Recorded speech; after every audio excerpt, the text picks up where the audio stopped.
며느라가 마당에 늙은 소 한 마리를 상속으로 주겠다. 방 안에 숨이 멎었습니다. 첫째 아들에게는 논 5마지기와 기와집, 둘째 아들에게는 밭 2마지기와 소출 좋은 논 1자락을 상속으로 주었습니다. 그런데 며느리에게는 이제 숨이 넘어가는 늙은 소 한 마리라니요. 그 소가 이 집에서 가장 값진 상속이라는 사실을 그때는 아무도 몰랐습니다. 왜 시아버지는 두 아들에게는 넉넉한 재산을 주고 며느리에게만 늙은 소 한 마리를 남겼을까요? 오늘 이야기는 상속이 끝난 바로 그 순간부터 운명이 갈라지기 시작한 날의 기록입니다. 담이아담을 찾아주셔서 감사합니다. 구독과 좋아요는 사랑입니다. 어디서 듣고 계신지 댓글 남겨주시면 그곳에 행운이 가득하길 기원하겠습니다. 옛날 옛적 경기 남부의 어느 한적한 고을에 지독한 가뭄이 찾아온 적이 있었습니다. 하늘은 무심하게도 구름 한 점 허락하지 않았고 땅은 거북이 등껍질처럼 발라져 농민들의 가슴을 까맣게 태웠지요. 여러 해 동안 이어진 흉년은 마을 사람들의 인심마저 메마르게 만들고 말았습니다. 곳간이 비어가자 이웃 간의 정은 사라지고 오로지 각자의 생존만을 생각하는 삭막한 기운이 고을 전체를 감돌았습니다. 흔해음은 유독 짙었으나 그것은 생명의 향기가 아니라 말라 죽어가는 대지의 비명과도 같았습니다. 백성들의 어깨는 무거운 세금과 배고픔에 짓눌려 도무지 펴질 줄을 몰랐습니다. 사람들은 서로를 불신하는 눈초리로 바라보며 하루하루를 간신히 버텨내고 있었지요. 이처럼 땅이 굳어지고 마음마저 거칠어진 시절 그 어느 곳보다 가난이 깊게 내려앉은 집안이 하나 있었습니다. 그곳은 마을 끝자락에 위치한 초가삼간으로 지붕은 낡아 짚이 여기저기 흩어져 있었고 마당에는 풀 한 폭이 자라지 못할 만큼 황폐한 모습이었습니다. 마을 사람들은 그 집 앞을 지나갈 때마다 혀를 차며 동정의 눈길을 보냈지만 정작 그 안에서 하루를 버티는 이들의 고통은 그 누구도 짐작하지 못했습니다. 그 낡은 초가삼간에는 복례라 불리는 며느리가 살고 있었습니다. 복례는 가난한 상민의 집안으로 시집을 온 이후로 단 하루도 편히 쉬어본 적이 없는 부지런한 여인이었지요. 오랜 세월 뙤약볕 아래서 밭을 일구느라 복례의 고운 얼굴은 어느덧 까무잡잡하게 그을리고 말았습니다. 그럼에도 복례는 늘 옷가지를 정갈하게 다듬어 입으며 단정한 행색을 잃지 않으려 애썼습니다. 시부모를 지극정성으로 공양하고 거친 살림을 도맡아 하면서도 복례의 입술 사이로는 힘든 내색 한 번 새어나오지 않았습니다. 말수가 적고 조용한 성미였으나 복례의 내면은 거센 바람에도 흔들리지 않는 뿌리 깊은 나무처럼 단단했지요. 이른 새벽 찬 이슬을 맞으며 우물가에서 물을 깃는 것으로 복례의 하루는 시작되었습니다. 거친 손마디는 고된 노동의 흔적을 고스란히 담고 있었으나 복례는 그것을 부끄럽게 여기지 않았습니다. 오히려 복례 자신이 조금 더 움직여 시부모님과 남편이 따뜻한 밥 한 술이라도 더 뜰 수 있다면 그것으로 족하다 여겼지요. 복례의 눈망울은 깊고 맑아 마치 고요한 연못을 보는 것만 같았습니다. 속이 깊은 복례는 남들에게 알리지 못한 슬픔이 생겨도 혼자 가슴에 묻고 사겨내는 법을 알았습니다. 이러한 복례의 인내심은 훗날 다가올 거대한 변화를 버텨낼 유일한 힘이 될 터였습니다. 집안의 모든 대소사를 챙기며 묵묵히 제 몫을 다하는 복례는 마을에서도 소문난 효부였으나 정작 집안 식구들은 복례의 노고를 당연하게만 여기고 있었으며 그녀의 거친 손등에 어린 눈물 자국을 누구도 알아채지 못했습니다. 복례가 지극정성으로 모시는 시아버지는 오랜 세월 병마에 시달려 기력이 쇠할 대로 쇠해 있었습니다. 자리에 누워 거친 숨을 몰아쉬는 시아버지는 며느리인 복례를 볼 때마다 미안함이 가득 담긴 애처로운 눈빛을 보냈습니다. 하지만 시어머니는 전혀 달랐지요. 시어머니는 성격이 워낙 깐깐하고 완고하여 복례가 잠시라도 허리를 펴는 꼴을 보지 못하고 사사건건 매서운 잔소리를 퍼붓기 일쑤였습니다. 복례의 짝인 서방님 또한 집안 살림에는 도통 관심이 없었습니다. 서방님은 무책임하게 밖으로만 겉돌며 복례가 홀로 짊어진 삶의 무게를 그저 남의 일처럼 여기며 방관했습니다. 여기에 더해 큰댁의 큰아주버님은 병석에 계신 아버님의 안위보다 장차 나누게 될 적은 가산에만 온통 마음을 쏟는 욕심 많은 위인이었습니다. 아주버님은 틈만 나면 동생의 집을 들락거리며 무언가 챙길 것이 없는지 눈을 번뜩였지요. 이런 삭막한 집안에서 복례의 고단한 심사를 유일하게 알아주는 이는 이웃에 사는 월선 노파뿐이었습니다. 월선 노파는 복례에 갈라진 손마디를 쓸어내리며 늘 안타까워했으나 복례는 그저 묵묵히 미소 지으며 자신의 자리를 지킬 뿐이었지요. 복례의 일상은 늘 마당 한 구석에 자리한 낡은 외양간에서부터 시작되었습니다. 그곳에는 이 집안의 영육을 함께해온 늙은 소 한 마리가 묵묵히 자리를 지키고 있었지요. 소는 너무 늙어 뼈마디가 앙상하게 드러나 있었고 축 늘어진 가죽은 험난했던 세월의 고단함을 그대로 보여주었습니다. 마을 사람들은 저 소가 오늘 죽어도 이상하지 않겠다며 지나갈 때마다 혀를 찼으나 복례는 매일같이 소의 여물을 따뜻하게 끓여 정성껏 챙겼습니다. 그런데 평화롭기만 하던 마당의 정적에 묘한 균열이 생기기 시작했습니다. 밤마다 늙은 소가 내뱉는 울음소리가 평소와 다르게 유독 길고 구슬펐기 때문이지요. 소는 마치 집안에 닥칠 어떠한 거대한 그림자를 미리 예견이라도 하는 듯 깊은 밤이면 안채를 향해 고개를 길게 빼고 한참을 바라보곤 했습니다.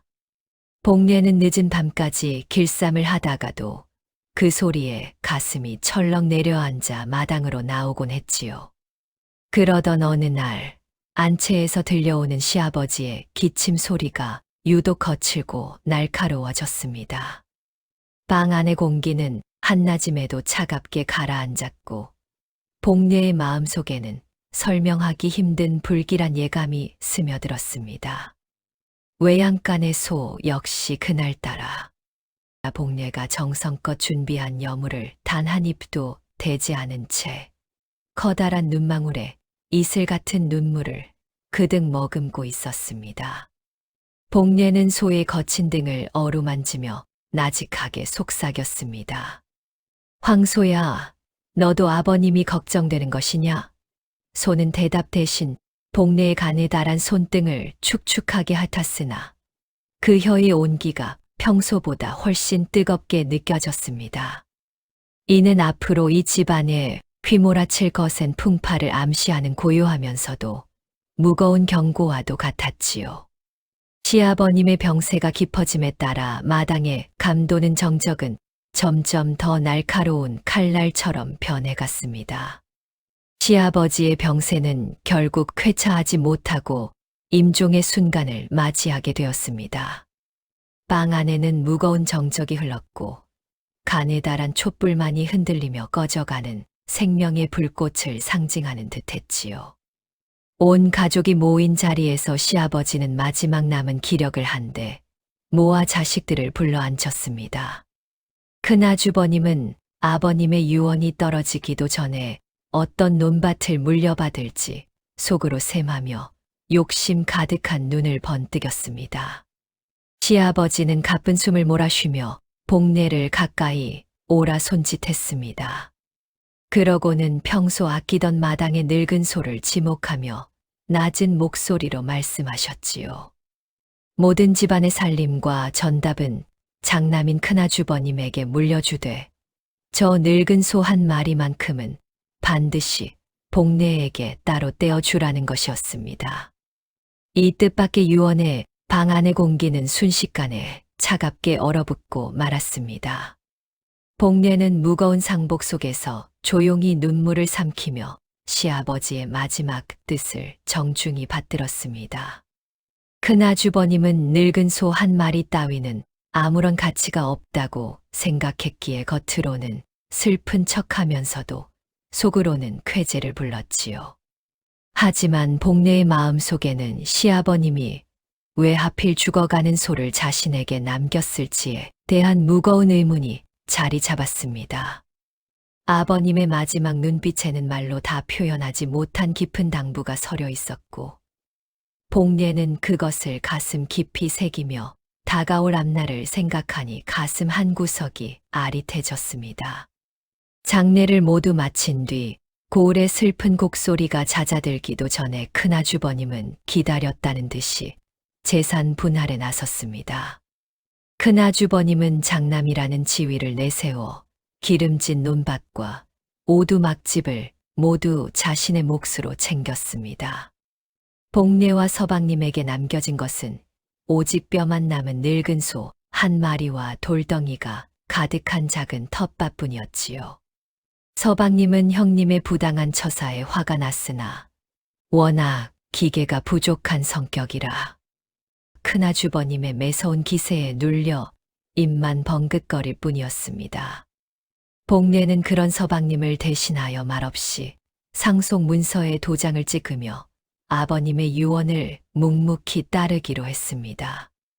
억울한 마음이 복례의 가슴을 옥죄었지만 복례는 그것 또한 자신의 운명이라 여기며 입술을 굳게 다물었습니다. 큰아주버님은 비웃음이 섞인 얼굴로 복례를 바라보며 얄궂은 말을 내뱉었습니다. 재수씨, 저 소는 이제 숨이 깔딱거려 내일 죽어도 이상하지 않으니 차라리 백정에게 넘겨 고기값이라도 챙기는 것이 어떻겠소. 주변에 모여든 친척들도 큰아주버님의 말에 동조하며 복례의 어리석음을 비웃는 듯한 눈초리를 보냈습니다. 하지만 복례는 아무런 대꾸도 하지 않고 곧장 외양간으로 향했습니다.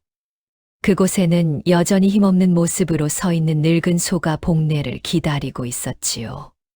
복례는 소의 거친 털을 어루만지며 아버님이 왜 자신에게 이 소를 남겨주셨는지 그 깊은 뜻을 되새겼습니다.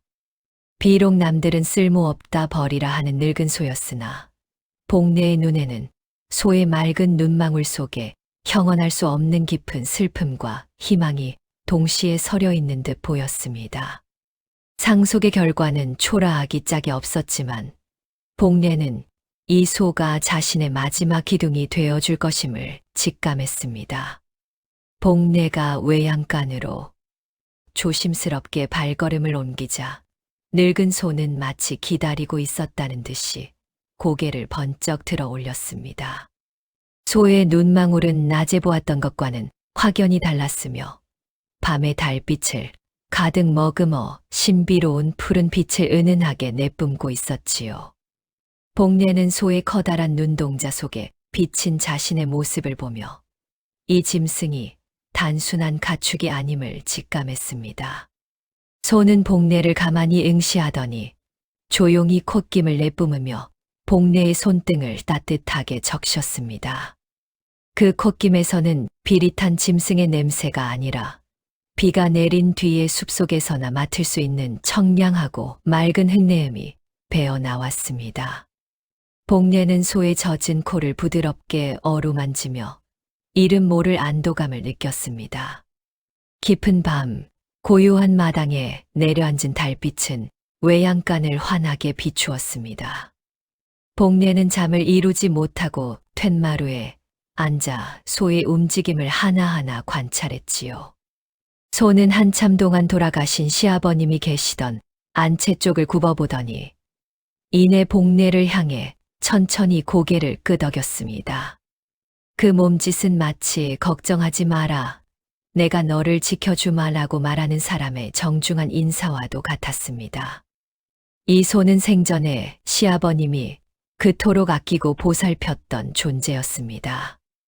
아버님은 평소에도 소를 짐승 대하듯 하지 않고 오랜 친구나 형제처럼 대우하며 속갯말을 나누곤 하셨지요.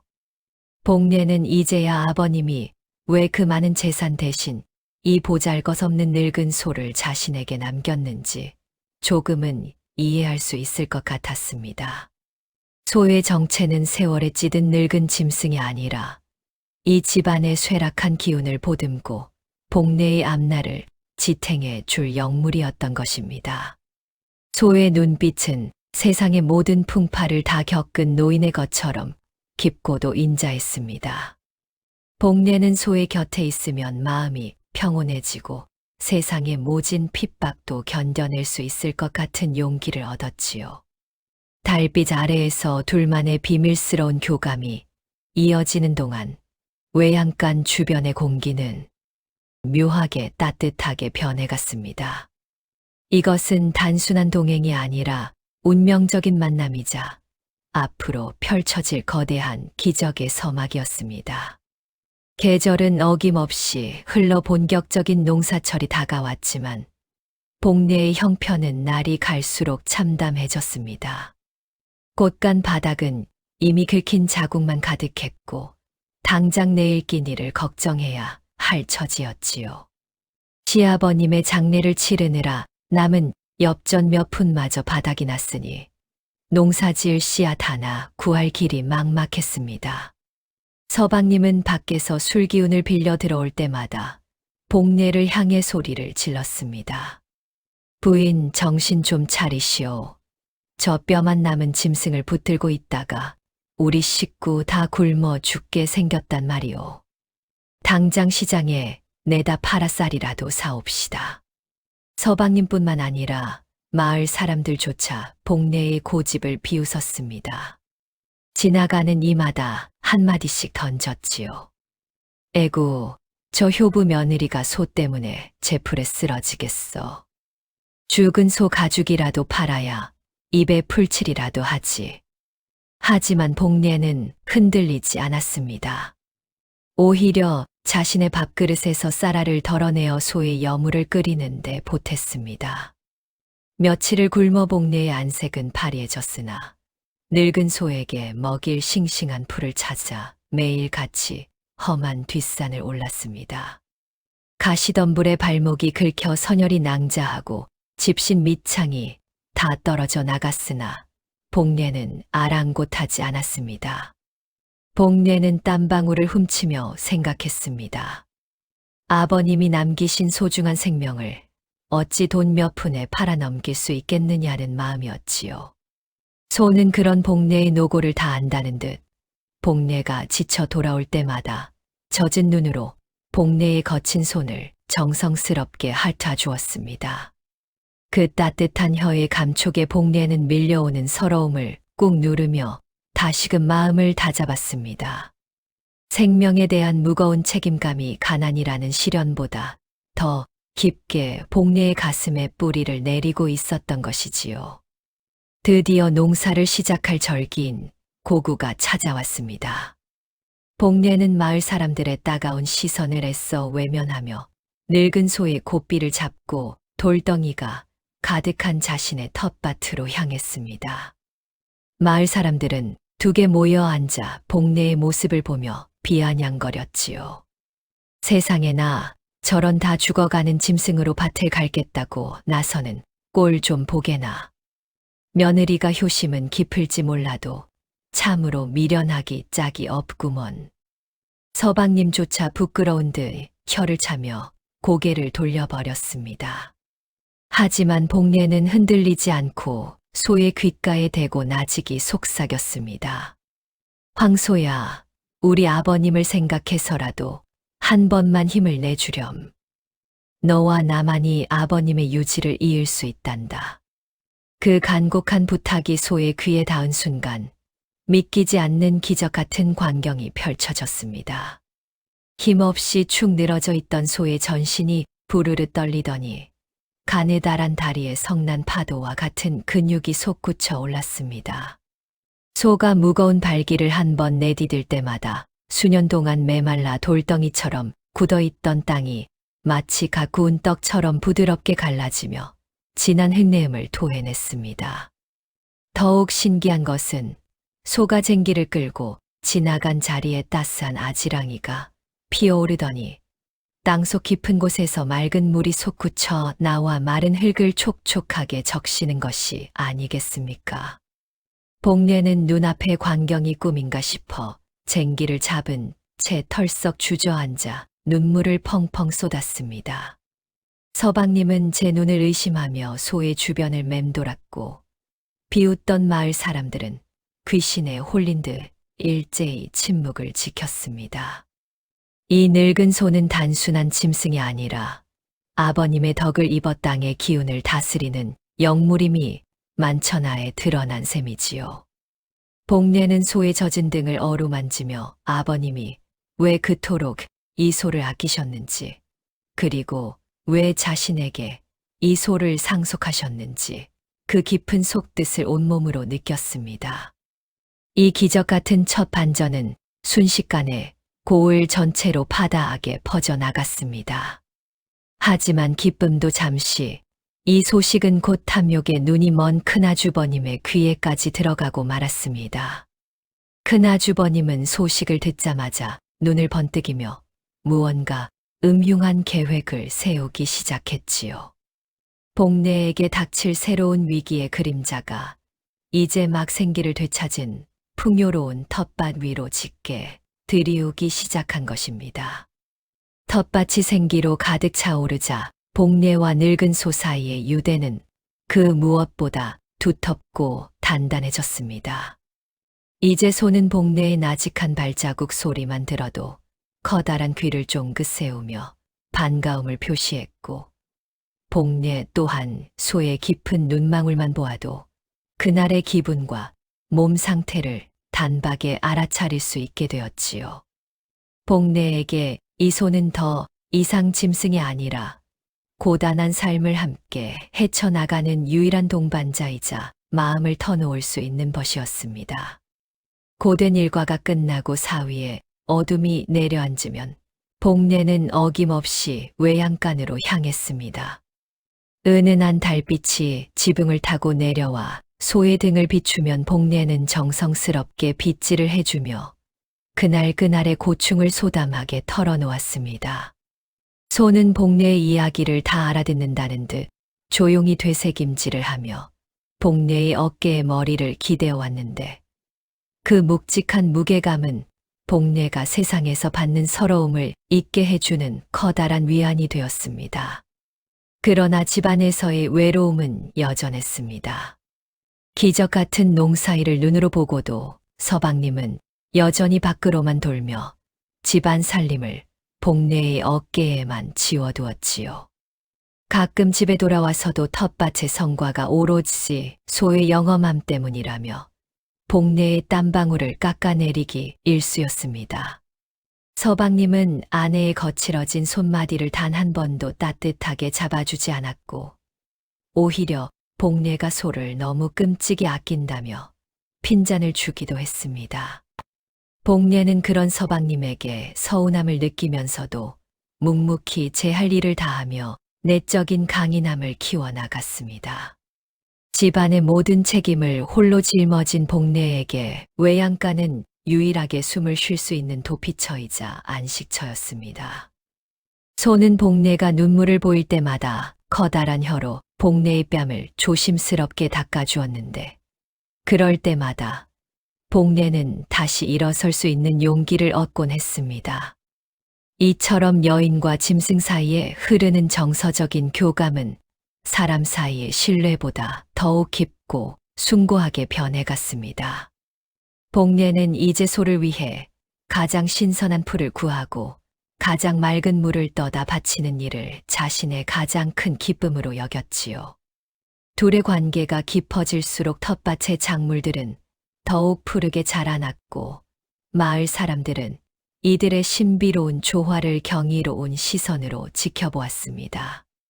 하지만 이러한 평화의 정점 뒤에는 보이지 않는 먹구름이 서서히 다가오고 있었습니다.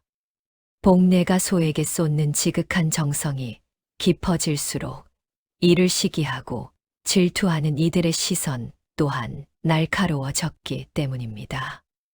복내는 홀로 짊어진 이 무거운 책임감과 행복이 언제 깨질지 모른다는 불안감을 마음 한구석에 간직한 채 오늘도 소의 곁에서 긴 밤을 지새웠습니다. 복내의 텃밭이 나날이 푸르러지자 큰아주버님의 탐욕은 마침내 넘지 말아야 할 선을 넘고야 말았습니다.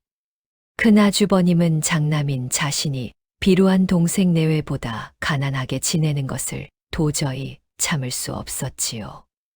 어느 장날 오후 큰아주버님은 험상궂은 인상의 소장수와 건장한 장정들을 대동하고 복내의 마당으로 거칠게 들이닥쳤습니다. 그들의 손에는 소를 올가맬 굵은 밧줄과 시퍼런 칼날이 들려 있었습니다. 큰아주버님은 외양간을 가리키며 호통을 쳤습니다. 어명이 아니더라도 이 집안의 법도는 내가 세우는 것이다. 죽어가는 짐승 하나 때문에 집안 망신을 다 시킬 셈이냐? 이 소는 이제 가문의 재산으로 환수하여 처분할 것이니 내 인연은 여기서 끝인 줄 알아라. 복내는 소 장수의 손에 들린 밧줄을 보자 가슴이 덜컥 내려앉았습니다. 복내는 앞뒤 재지 않고 달려나가 소의 목을 껴안으며 앞을 가로막았습니다. 아주버님, 이 소는 아버님이 제게 남기신 유일한 유산이옵니다. 어찌 돌아가신 분의 말씀을 이리도 쉽게 저버리려 하십니까? 복내의 간곡한 외침에도 큰아주버님은 눈 하나 깜빡하지 않았습니다. 오히려 복내를 밀치며 여자가 가문의 일에 참견하는 것은 도리가 아니라며 윽박질렀지요. 복내는 흙바닥에 나뒹굴며 옷자락이 찢기고 머리채가 흐트러졌으나 다시 일어나 소의 앞을 막아섰습니다. 여인으로서의 체면과 정조를 목숨처럼 여기던 시대였으나 소를 지키기 위해서라면 그 어떤 수모도 견딜 각오가 되어 있었습니다. 다급해진 복내는 마을 어르신들이 모여있는 정자로 달려가 도움을 청했습니다. 어르신들, 제발 저희 소를 지켜주십시오. 아버님의 유언이 서린 소이옵니다. 그러나 마을 어른들의 반응은 차갑기만 했습니다. 그들은 곰방대를 입에 문 채 혀를 차며 말했습니다. 애야, 집안의 대소사는 장남이 결정하는 것이 법도건을 어찌 여인이 밖으로 나와 소란을 피우느냐. 내 효심은 알겠다만 인륜과 법도를 거스르는 일은 할 수 없구나. 여인의 목소리는 담장 밖을 넘지 못했고 복내의 절박한 호소는 허공으로 흩어질 뿐이었습니다. 복내는 세상의 벽이 이토록 높다는 사실에 절망했습니다. 집으로 돌아온 복내는 다시금 소의 눈망울을 바라보았습니다. 소는 큰아주버님의 횡포 앞에서도 미동도 하지 않았으나 그 눈 깊은 곳에서는 마치 거대한 불꽃이 타오르는 듯한 기이한 안개가 피어오르고 있었습니다. 복내는 이제 자신이 기댈 곳은 오직 하늘과 이 소뿐임을 뼈저리게 느꼈습니다. 큰아주버님의 횡포가 극에 달해 마당이 한바탕 소란스러울 때였습니다. 장정들이 억센 손길로 늙은 소의 고삐를 낚아채려 하자 소는 구슬픈 울음소리를 내며 앞발로 땅을 거칠게 긁어댔지요. 복내는 눈물로 범벅이 된 얼굴로 큰아주버님의 바짓가랑이를 붙잡고 애원했으나 욕심에 눈이 먼 큰아주버님은 복내를 차갑게 뿌리쳤습니다. 바로 그 순간 마을 어귀에서 지팡이 끄는 소리와 함께 나직하지만 서슬퍼런 목소리가 마당에 울려 퍼졌습니다. 모두 멈추시오. 이 소가 어떤 소인지 알기나 하고 이토록 무례를 범하는 것이오? 목소리의 주인공은 이웃에 사는 월선 노파였습니다. 월선 노파는 평소와 달리 범상치 않은 기운을 내뿜으며 마당 한가운데로 걸어 들어왔지요. 큰아주버님은 갑작스러운 노파의 등장에 멈칫하며 혀를 찼으나 월선 노파는 아랑곳하지 않고 마을 사람들과 복례를 번갈아 보며 입을 열었습니다. 월선 노파의 입에서 나온 이야기는 그 자리에 모인 모든 이를 충격에 빠뜨리기에 충분했습니다. 이야기는 10여 년 전 지독한 가뭄이 고을을 덮쳤던 해로 거슬러 올라갔습니다. 당시 이름난 풍수사 한 명이 기력을 잃고 길가에 쓰러져 있었는데 복례의 시아버님이 자신의 끼니를 줄여가며 마지막 남은 미음 한 그릇으로 그를 정성껏 살려냈던 것이지요. 목숨을 구한 풍수사는 감사의 표시로 송아지 한 마리를 건네며 이렇게 당부했습니다. 이 소는 하늘의 기운을 타고난 영물이니 훗날 가문이 위태로울 때 땅의 기운을 다스려 대를 잇게 할 것입니다. 월선 노파는 시아버님이 생전에 이 비밀을 며느리인 복례에게만 전하려 했으나 워낙 중대한 일이라 월선 노파에게도 증인이 되어달라 부탁하셨다고 덧붙였습니다. 소가 텃밭에서 보여주었던 기이한 힘은 우연이 아니라 지맥을 읽고 땅을 살리는 풍수의 기운이 실체로 드러난 것이었지요. 이 진실이 밝혀지자 큰아주버님은 당혹감에 휩싸여 어쩔 줄을 몰라 했습니다. 소를 팔아넘기려던 장정들도 영물이라는 말에 겁을 집어먹고 슬그머니 고삐를 놓았지요. 마을 사람들은 경외심 가득한 눈빛으로 늙은 소를 바라보았습니다. 복례는 시아버님이 자신을 얼마나 깊이 신뢰했는지, 그리고 이 소가 자신에게 어떤 의미인지를 다시금 깨닫고 가슴이 벅차올랐습니다. 하지만 영물이라는 사실이 만천하에 공개되자 순수한 경외심 뒤로 또 다른 형태의 시기심과 혼란이 고을 전체를 휘감기 시작했습니다. 복례는 소의 고삐를 다시 부여잡으며 이제는 단순히 생계를 위한 농사가 아니라 가문의 운명을 지키는 싸움이 시작되었음을 직감했습니다. 비밀이 밝혀진 뒤 복례의 마음가짐은 이전과는 비교할 수 없을 만큼 단단해졌습니다. 처음에는 그저 시아버님의 유언이라 받들었고 다음에는 당장의 배고픔을 면해주는 고마운 짐승이라 여겼으나 이제는 달랐습니다. 이 소는 가문의 명운을 쥐고 지맥을 다스리는 신성한 존재이자 시아버님이 자신에게 건넨 깊은 신뢰의 증표였던 것이지요. 재산의 크기가 아니라 인연의 깊이가 삶을 어떻게 바꾸는지 복례는 뼈저리게 깨달았습니다. 복례는 이제 더 이상 큰아주버님의 호통에 몸을 사리거나 마을 사람들의 비아냥에 고개를 숙이지 않았습니다. 복례의 걸음걸이는 대지를 딛는 소의 발걸음처럼 묵직해졌고 눈빛은 가뭄을 이겨낸 텃밭에 푸른 싹처럼 강인한 생명력을 띠기 시작했습니다. 복례는 매일 새벽 가장 먼저 일어나 소의 외양간을 청소하고 마치 귀한 손님을 모시듯 소의 털을 정성스럽게 빗겨주었습니다. 서방님 또한 마을에 퍼진 영물 소문에 태도가 조금씩 변하기 시작했습니다. 여전히 게으른 성민은 남아 있었으나 복례를 향해 소를 팔라는 억지는 더 이상 부리지 못했지요.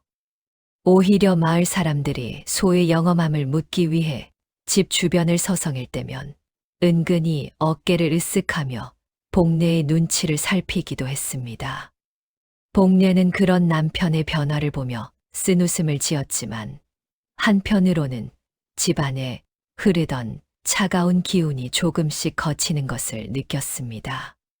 복례는 이 고마운 영물에게 보답하고 고을에 깃든 가뭄의 저주를 완전히 씻어내기 위해 큰 결심을 내렸습니다.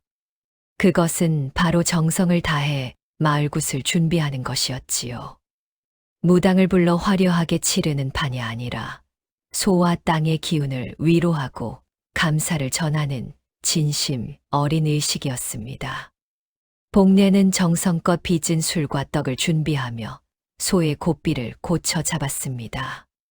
황소야, 이제 우리는 하나가 되어 이 땅을 지켜내야 한단다. 복례의 나직한 맹세의 소는 커다란 눈망울을 깜빡이며 깊은 울림으로 화답했습니다. 이제 복례는 단순히 가정을 지키는 며느리를 넘어 한 고을의 생기를 책임지는 당당한 여주인으로 성장하고 있었습니다. 드디어 복례가 정성껏 준비한 마을의 안녕을 비는 의식이 시작되었습니다.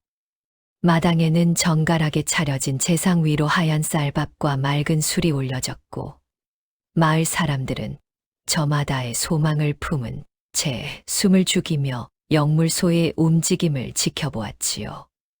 달빛은 유독 밝게 내리쬐어 늙은 소의 가죽을 은빛으로 물들였고 공기는 마치 신성한 기운이 감도는 듯 고요하고도 엄숙했습니다. 복례는 소의 앞에 서서 마음 깊은 곳으로부터 감사의 기도를 올렸습니다. 그런데 바로 그때 하늘을 울리는 듯한 짧고도 굵은 소의 울음소리가 마당 전체에 퍼져나갔습니다. 기운차게 일어날 것이라는 모두의 예상과 달리 늙은 소의 앞다리가 힘없이 꺾이며 커다란 몸체가 마치 고목나무가 쓰러지듯 쿵소리를 내며 흙바닥으로 주저앉고 말았습니다. 소의 입술 사이로는 하얀 거품이 배어 나왔고 맑았던 눈망울은 급격히 초점을 잃으며 흐려지기 시작했지요.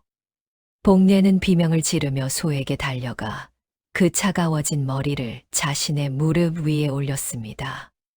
황소야, 이게 어찌 된 일이냐? 정신 좀 차려보렴. 복례의 절규에도 소는 그저 가쁜 숨만을 내쉬며 복례를 애처롭게 바라보았습니다.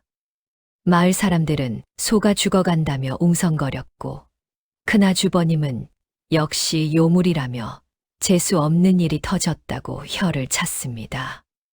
이때 월선 노파가 천천히 다가와 소의 눈을 살피더니 복례의 어깨를 짚으며 나직하게 진실을 일러주었습니다. 이 소는 이미 수백 년의 세월을 견뎌온 영물이었기에 그 수명이 다할 때가 이미 오래전에 지났던 것이었지요. 소는 오로지 시아버님의 간곡한 부탁과 복례의 지극한 정성에 보답하기 위해 자신의 남은 생명력을 한 방울도 남김없이 텃밭에 흙 속으로 쏟아부었던 것입니다. 소가 보여준 기적은 거저 얻어진 것이 아니라 자신의 생명을 깎아 바친 마지막 헌신이었음을 복례는 그제야 깨달았습니다. 소는 이제야 자신의 소임을 다했다는 듯 복례의 손등을 마지막으로 힘겹게 핥고는 평온하게 눈을 감았습니다. 마당에는 소의 마지막 체온이 식어가는 소리만이 정적 속에 울려 퍼졌고 복례의 눈물은 소의 굳게 닫힌 눈꺼풀 위로 쉴 새 없이 떨어졌습니다. 가장 찬란한 축복의 순간이 가장 깊은 이별의 시간이 되어버린 이 믿기지 않는 반전에 고을의 공기는 다시금 차갑게 얼어붙고 말았습니다. 소의 숨이 완전히 멎자 복례의 세상은 송두리째 무너져 내리는 듯 했습니다. 유일하게 의지했던 동반자이자 아버님이 남겨주신 마지막 유산이 이리도 허망하게 사라졌다는 사실에 복례는 심장이 찢어지는 고통을 느꼈지요. 복례는 소의 식어버린 가죽을 부여잡고 밤새도록 통곡하며 자신의 정성이 부족하여 소가 일찍 떠난 것은 아닌지 끊임없이 스스로를 탓했습니다. 다음 날 아침 소식을 들은 큰아주버님은 슬퍼하기는커녕 욕심 가득한 얼굴로 장정들을 데리고 다시 마당에 나타났습니다. 큰아주버님은 죽은 소를 가리키며 차갑게 내뱉었지요. 이제 숨이 끊어졌으니 더는 영물도 무엇도 아니다. 고기는 질겨서 못 먹을 터이나 가죽과 뼈라도 팔아치워야 장례비라도 건지지 않겠느냐. 당장 백정을 불러 소를 끌어내거라. 복례는 큰아주버님의 발치에 매달려 소의 주검만은 건드리지 말아 달라며 애원했으나 탐욕의 눈이 먼 큰아주버님은 복례를 거칠게 걷어찼습니다. 마을 사람들의 태도 또한 싸늘하게 변했습니다. 기적이 일어났을 때는 구름처럼 몰려와 아부하던 이들이 이제는 소가 죽었으니 텃밭의 기운도 다했을 것이라며 비아냥거리기 시작했지요. 서방님 또한 이런 소동 속에서 여전히 방구석에 박혀 침묵만을 지켰습니다. 복례는 세상에 홀로 남겨진 듯한 극도의 고립감과 절망 속에서 하늘을 원망했습니다. 아버님, 어찌 제게 이런 가혹한 시련만을 주시옵니까? 정녕 저와 이 가련한 짐승의 노력이 모두 헛된 것이었단 말입니까? 복례는 메말라가는 텃밭과 차가운 소의 시신을 번갈아 보며 깊은 갈등에 빠졌습니다. 당장 소를 팔면 몇 끼의 곡식은 구할 수 있겠으나 그것은 소의 숭고한 희생을 모욕하는 일 같아 차마 입이 떨어지지 않았지요. 모든 희망이 사라진 듯한 어둠 속에서 복례는 하염없이 눈물을 흘리며 기도를 올렸습니다. 그 눈물은 소의 굳어버린 입가로 흘러내렸고 복례의 진심 어린 기도는 정적만이 감도는 새벽 공기를 타고 허공으로 흩어졌습니다. 이것은 복례 인생에서 가장 길고도 고통스러운 절망의 순간이었습니다. 새벽 안개가 자욱하게 깔린 마당에서 복례는 서늘한 공기를 깊게 들이마시며 마음을 굳혔습니다. 큰아주버님은 해가 뜨는 대로 백정을 데려와 소의 가죽을 벗기겠다고 호언장담한 터였지요. 복례는 당장의 배고픔을 해결할 은전 몇 푼보다 소의 숭고한 넋을 기리는 것이 사람의 도리라 믿었습니다. 당장 내일 끼니가 막막할지라도 소의 마지막 길을 욕되게 할 수는 없다는 생각에 복례의 눈빛은 그 어느 때보다 단단하게 빛났습니다. 복례는 무거운 삽을 들고 소의 사체를 텃밭 한가운데로 옮기기 시작했습니다. 마을 사람들은 죽은 고기도 못 먹게 땅에 묻는 미련한 짓이라며 손가락질을 하겠지만 복례에게는 이 땅이 곧 소의 고향이자 영원한 안식처였습니다. 흙을 파헤칠 때마다 손톱 밑에 검은 흙이 박히고 피가 배어 나왔으나 복례는 고통조차 잊은 채 묵묵히 땅을 팠습니다. 등줄기를 타고 흐르는 땀방울이 차가운 대지를 적셨고 복례의 거친 숨소리만이 고요한 새벽녘에 울려 퍼졌지요. 기이하게도 소의 거대한 몸은 복례의 가느다란 팔 위에서 마치 솜털처럼 가볍게 느껴졌습니다. 복례는 이것이 소가 자신에게 보내는 마지막 배려이자 고마움의 표시임을 직감하고 다시금 뜨거운 눈시울을 붉혔습니다. 소를 땅 깊숙이 묻고 그 위에 정성껏 흙을 덮은 뒤 복례는 소의 무덤 앞에서 두 손을 모아 간절히 기도를 올렸습니다. 소의 무덤은 텃밭 정중앙에 자리 잡아 마치 돼지의 심장처럼 고요하게 자리를 잡았지요. 이제 당장 먹을 곡식 한 톨 남지 않은 절박한 상황이었으나 복례는 두려워하지 않았습니다.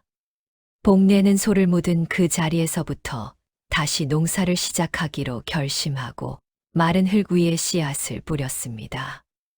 남들은 미친 짓이라며 혀를 찰지 모르나 복례의 가슴 속에는 소가 남긴 따뜻한 온기가 여전히 불꽃처럼 타오르고 있었지요. 이는 가문의 명운을 건 복례의 가장 위대하고도 결정적인 선택이었습니다. 삼복더위의 한복판에 들어서자 하늘은 마치 거대한 화로라도 뒤집어 놓은 듯 대지를 무섭게 달구기 시작했습니다. 고을의 모든 우물은 바닥을 드러내었고 들판의 곡식들은 뜨거운 열기를 이기지 못해 누렇게 타들어가며 고개를 떨구었지요. 마을 사람들은 이제 희망마저 잃은 채 나무 그늘 아래 모여 앉아 죽음만을 기다리는 처지가 되었습니다. 하지만 오직 한 곳, 복례가 늙은 소를 묻어주었던 그 작은 텃밭만은 기이할 정도로 푸른 빛을 유지하며 모진 가뭄을 견뎌내고 있었습니다. 이를 시기한 큰아주버님은 몽둥이를 든 장정들과 함께 복내의 집으로 들이닥쳤습니다. 큰아주버님은 이미 자신의 넓은 논밭을 모두 망쳐버린 화풀이를 복내에게 쏟아부었지요. 이 요망한 것아, 온 고을이 다 죽어가는데 내 밭만 푸른 것을 보니 정녕 내가 요술이라도 부린 것이냐? 저 소 무덤 속에 필시 무슨 보물이라도 감춰둔 것이 분명하다. 당장 저 무덤을 파헤쳐라. 큰아주버님의 서슬 퍼런 명령의 장정들이 소의 무덤으로 달려들었습니다. 복례는 뙤약볕 아래서 말라가는 입술을 깨물며 무덤 앞을 가로막았습니다. 절대로 안 됩니다. 이곳은 아버님의 유언과 황소의 넋이 깃든 곳입니다. 제 목숨을 가져가실지언정 이곳만은 손댈 수 없사옵니다. 복례는 장정들의 거친 손길에 밀려 넘어지면서도 흙을 움켜쥐며 저항했습니다. 복례의 손가락 끝에서는 피가 배어 나와 소가 잠든 흙바닥을 붉게 적셨지요. 그 순간 복례의 피가 닿은 땅에서 기이한 진동이 울리기 시작했습니다. 멀쩡하던 하늘에 갑자기 먹구름이 소용돌이치며 몰려들더니 한낮의 태양을 가려 사방이 칠흑 같은 어둠에 잠겼습니다. 뒤이어 천지를 뒤흔드는 뇌성병력이 울려 퍼졌는데 그 소리는 마치 죽은 늙은 소가 하늘에서 포효하는 듯 장엄하고도 무거웠지요.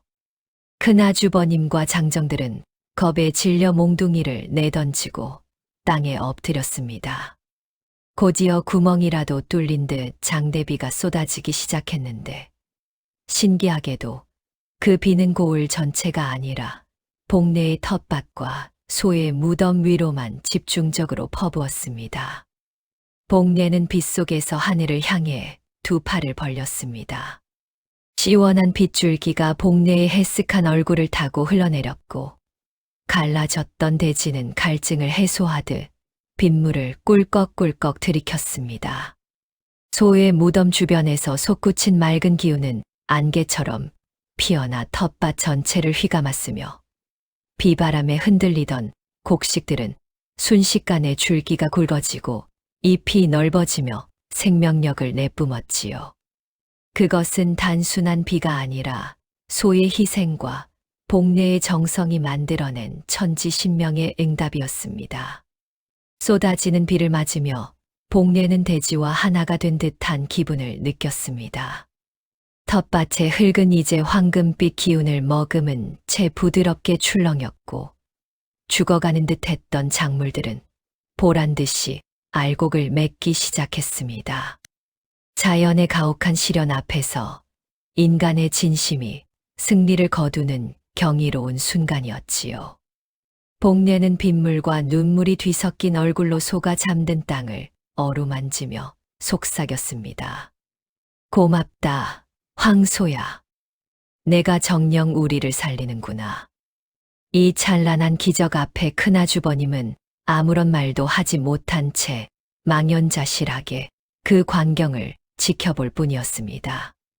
장대비가 서서히 잦아들고 구름 사이로 눈부신 햇살이 한 줄기 내리쬐자 복례의 텃밭은 이 세상의 것이 아닌 듯한 황홀한 광경을 자아냈습니다.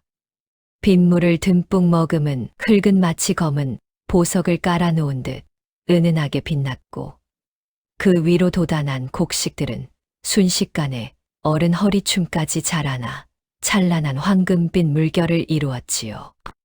마을 사람들은 넋을 잃고 그 광경을 지켜보며 입을 다물지 못했습니다. 이때 월선 노파가 다시금 소의 무덤 앞에 서서 떨리는 목소리로 입을 열었습니다. 모두 똑똑히 보시오. 이 소는 단순한 가축이 아니었소. 이 땅은 본래 고을 전체의 생명기운이 모이는 용의 눈이었고 저 소는 그 혈 자리를 지키던 수호신이었던 것이오. 월선 노파의 증언에 사람들은 일제히 탄성을 내뱉었습니다. 복례는 그제야 처음 소가 집으로 들어왔을 때부터 밤마다 길게 내뱉던 울음소리의 진정한 의미를 깨달았습니다. 그것은 죽음을 앞둔 짐승의 비명이 아니라 메말라가는 치맥을 흔들어 깨우기 위해 대지를 향해 보냈던 간절하고도 신성한 신호였던 것입니다.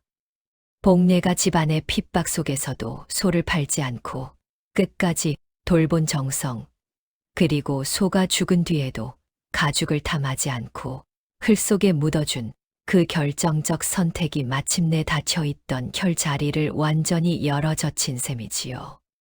소가 묻힌 자리에서 뻗어나온 푸른 기운은 복례의 작은 텃밭을 넘어 큰아주버님이 차지했던 메마른 논밭까지 조금씩 스며들기 시작했습니다. 욕심에 눈이 멀어 소를 강제로 끌고 가려 했던 큰아주버님은 무덤 주위에 감도는 신비로운 기운에 압도되어 그 자리에 주저앉고 말았습니다. 자신이 그토록 탐냈던 기름진 전답보다 복례가 지켜낸 늙은 소 한 마리가 가진 가치가 수만 배는 더 크다는 사실을 이제야 온몸으로 절감한 것이지요. 시아버님이 왜 마지막 유언으로 소를 오직 복례에게만 남겼는지에 대한 의문도 완전히 풀렸습니다. 아버님은 오직 복례의 깊고 선한 마음씨만이 이 영물의 마지막 헌신을 완성할 수 있음을 진작에 꿰뚫어 보고 계셨던 것입니다. 텃밭 주위로는 향긋한 꽃내음이 진동했고 소가 잠든 땅은 마치 살아있는 생명체처럼 따스한 온기를 내뿜었습니다. 복례는 소의 무덤 위로 돋아난 작은 풀꽃을 부드럽게 어루만지며 소리 없이 미소 지었습니다. 황소야, 내가 참으로 큰일을 해냈구나. 아버님의 말씀이 하나도 틀린 것이 없었어. 복례의 나직한 고백에 화답하듯 싱그러운 바람이 불어와 곡식들을 부드럽게 흔들었습니다. 모든 복선이 회수되고 진실이 드러난 순간 고울을 짓누르던 가뭄의 저주가 걷히고 희망의 빛이 가득 찼습니다. 복례의 헌신은 단순한 농사가 아니라 하늘과 땅 그리고 짐승과 인간이 하나로 이어지는 거대한 기적의 고리가 된 것이지요. 마을 사람들은 이제 복례를 평범한 며느리가 아닌 고을 전체를 살린 은인으로 우러러보기 시작했습니다. 큰아주버님의 비뚤어진 마음 또한 그 거룩한 광경 앞에서 조금씩 녹아내리기 시작했으니 이는 물질적인 풍요보다 더 큰 정신적인 역전이자 승리였습니다. 기적이 고울을 휩쓸고 지나간 자리에는 명확한 명암이 엇갈렸습니다.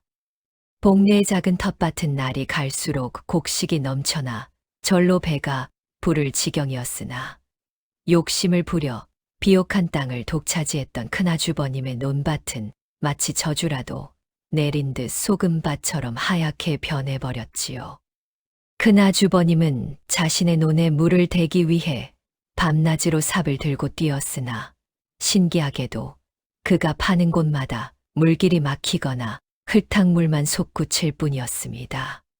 재물에 눈이 멀어 아버님의 유언을 저버리고 재수 씨를 핍박했던 큰아주버님은 이제 고을 사람들의 차가운 멸시를 견뎌야 했습니다. 마을 사람들은 더 이상 큰아주버님을 장손으로 대우하지 않았으며 그가 길을 지나갈 때마다 대놓고 손가락질하며 수군거렸지요. 사람의 탈을 쓰고 어찌 그리 모질 수가 있나. 아버님이 남기신 영물을 팔아치우려 하더니 결국 천벌을 받은 게야. 사람들의 매서운 눈초리는 큰아주버님의 가슴에 대모처럼 박혔습니다. 큰아주버님은 마지막까지 자신의 잘못을 뉘우치지 못하고 복례의 수확물을 훔치려 밤중에 텃밭을 서성이 기도했습니다. 하지만 늙은 소가 묻힌 자리에 다다르기만 하면 알 수 없는 거대한 압박감에 숨이 막히고 다리가 떨려 단 한 걸음도 앞으로 나아갈 수 없었지요. 어둠 속에서 소의 커다란 눈망울이 자신을 꾸짖는 듯한 환영에 시달리던 큰아주버님은 결국 공포를 이기지 못하고 마당 한복판에 주저앉아 머리를 쥐어뜯었습니다.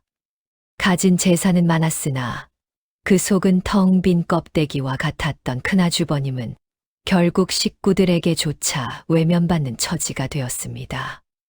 큰아주버님의 아내 또한 남편의 끝없는 탐욕에 질려 짐을 싸 친정으로 돌아가 버렸고, 넓은 기와집에는 오직 큰아주버님의 탄식만이 공허하게 울려 퍼졌지요. 이것은 관가에서 내리는 형벌보다 훨씬 가혹한 하늘의 응징이자 스스로 판 함정에 빠진 가련한 인간의 말로였습니다. 결국 사흘 밤낮에 알아누운 끝에 큰아주버님은 초췌해진 모습으로 복내의 집 마당에 나타났습니다. 그는 예전에 위풍당당하던 기세는 온데간데 없이 복내 앞에 무릎을 꿇고 고개를 숙였지요. 복내야, 내가 참으로 몹쓸 짓을 했구나. 아버님의 뜻을 저버리고 너를 괴롭힌 죄를 어찌 다 씻겠느냐. 큰아주버님은 통곡하며 자신의 잘못을 고백했고, 그 눈물은 그가 지었던 모든 악행을 씻어내려는 듯 멈추지 않았습니다. 복례는 그 모습을 보며 씁쓸한 마음을 감출 수 없었으나 비로소 집안에 비뚤어진 질서가 바로잡히고 있음을 느꼈습니다. 복례는 무릎을 꿇고 눈물을 흘리는 큰아주버님을 말없이 부축하여 일으켜 세웠습니다.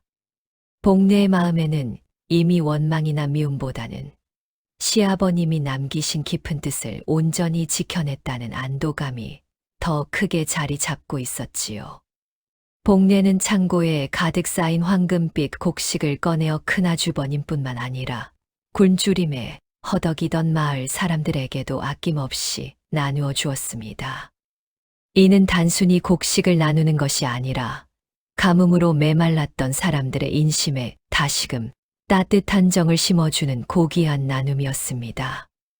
이러한 복례의 자비로운 모습에 가장 큰 변화를 일으킨 이는 바로 서방님이었습니다. 서방님은 아내의 숭고한 헌신과 늙은 소의 희생을 지켜보며 지난날 자신의 무책임했던 행동을 뼈저리게 반성했지요. 서방님은 이제 술병 대신 삽과 괭이를 들고 복례와 함께 텃밭을 일구는 성실한 농부가 되었습니다. 부부는 서로의 거친 손을 맞잡으며 시아버님의 묘소를 찾아가 감사의 인사를 올렸고, 집안에는 오랫동안 사라졌던 웃음꽃이 다시금 피어나기 시작했습니다. 늙은 소가 잠든 텃밭은 이제 고을의 전설이 되어 후세까지 전해지게 되었습니다. 신기하게도 그 땅은 아무리 지독한 가뭄이 찾아와도 결코 마르는 법이 없었으며, 소의 무덤 위로 돋아난 파릇파릇한 풀들은 열두 달 내내 시들지 않고 싱싱한 빛을 발했지요. 사람들은 그곳을 지날 때마다 말없는 짐승의 충성심과 한 여인의 지극한 효심을 떠올리며 자신들의 삶을 되돌아보곤 했습니다. 재산의 진정한 가치는 곳간에 쌓인 곡식의 양이 아니라 그것을 나누고 생명을 아끼는 마음의 크기에 달려 있다는 사실을 말이지요. 복례는 평생을 겸손하고 정직하게 살아가며 고을 사람들의 존경을 한 몸에 받는 어른으로 성장했습니다. 복례의 가문은 이후로도 오랫동안 번창하였는데, 이는 물질적인 풍요를 넘어 서로를 아끼고 하늘의 뜻을 경외하는 마음의 뿌리가 깊었기 때문입니다. 옛말에 덕을 쌓으면 반드시 경사가 따른다는 말이 있듯이, 복례와 늙은 소가 보여준 아름다운 인연은 삭막한 세상에 한 줄기 빛이 되어 오래도록 우리 곁에 머물게 되었습니다.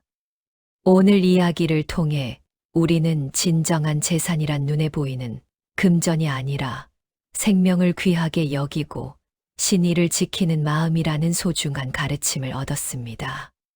며느리 복례처럼 어떠한 고난과 역경 속에서도 자신의 신념을 굽히지 않는다면 하늘은 반드시 그 정성에 응답하여 길을 열어준다는 사실을 잊지 마시기 바랍니다.